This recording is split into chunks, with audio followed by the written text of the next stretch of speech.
2004లో రాజశేఖర రెడ్డి వచ్చాడు. మరి మీరు అంత సంక్షేమ రాజ్యం, బ్రహ్మాండమైన రాజ్యం, తెలుగుదేశం మొత్తం కట్టింది మేమే, ఈ పుట్టింది మేమే, ఈయన మీ ఇద్దరు మీరు పుట్టింది బుద్ధిరాజు కూడా పుట్టింది కూడా తెలుగుదేశమే అని అలా చెప్తారు రేపు పొద్దున్న.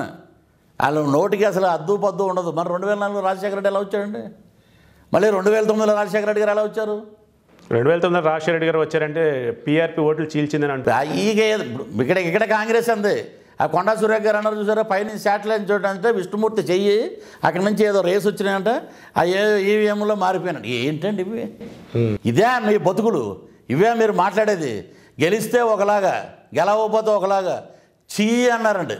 చుండ్రు సుహాసిని అమ్మాయి, చుండ్రు శ్రీహర్రావు గారి కోడలు సోయాన, ఆ అమ్మాయిని తీసుకొచ్చి ఏమండి హరికృష్ణ గారు పాలిట్ బ్యూరో సభ్యుడు, రథసారథి, తెలుగుదేశం రథసారథి, ఆ బెడ్ఫోర్డ్లో లారీని చూసుకుని కొన్ని వేల కిలోమీటర్లు ఆయన రథసారథి, ఆయన తోలాడు బండి.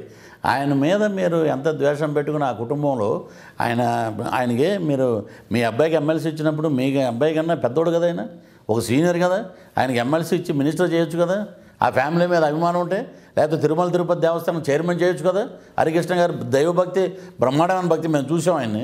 ప్లస్ ఆయన చనిపోయి 4 రోజులు కూడా కాకముందే ఆయన ఎప్పుడైతే రోడ్డు ప్రమాదంలో చనిపోవడం దురదృష్టకరం, చనిపోతే వెళ్ళి కేసీఆర్ గారు వెళ్ళి అక్కడ వెళ్ళి కూర్చుని మాట్లాడి ప్రభుత్వ లాంఛనాలతో అంత్యక్రియలు జరిపించి 400 గజాల్లో స్తూపం కట్టించి ఏర్పాట్లు చేస్తుంటే మీరు వెళ్ళి మళ్ళీ అమ్మాయిని నందమూరి సుహాసిని అని చెప్పి ఇక్కడ ప్రొజెక్ట్ చేసి మీ సామాజిక వర్గం అంతా ఓట్లు వేసేస్తారని చెప్పి ఆమెను అక్కడ పెట్టారా కూకట్పల్లిలో?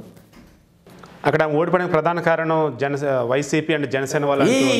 ఇది చెప్పాక మీకు, ఓడిపోతే ఒకలాగా, గెలిచారనుకోండి చక్రం తిరిగిద్ది, చక్రం ముందుకెళ్ళింది అంటారు. ఓడిపోతే ఇది జనసేన వైఎస్ఆర్సీపీ కార్యకర్తలు. అవి కాదండి, మా సామాజిక వర్గం ఉంది.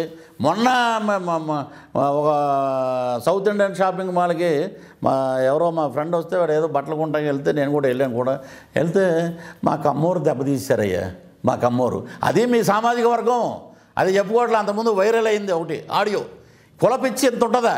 ఏది బావా మనం డబ్బులు పంచినా నా కొడుకులు రావట్లేదు, ఏమంటే మేమంతా నా కొడుకులమా?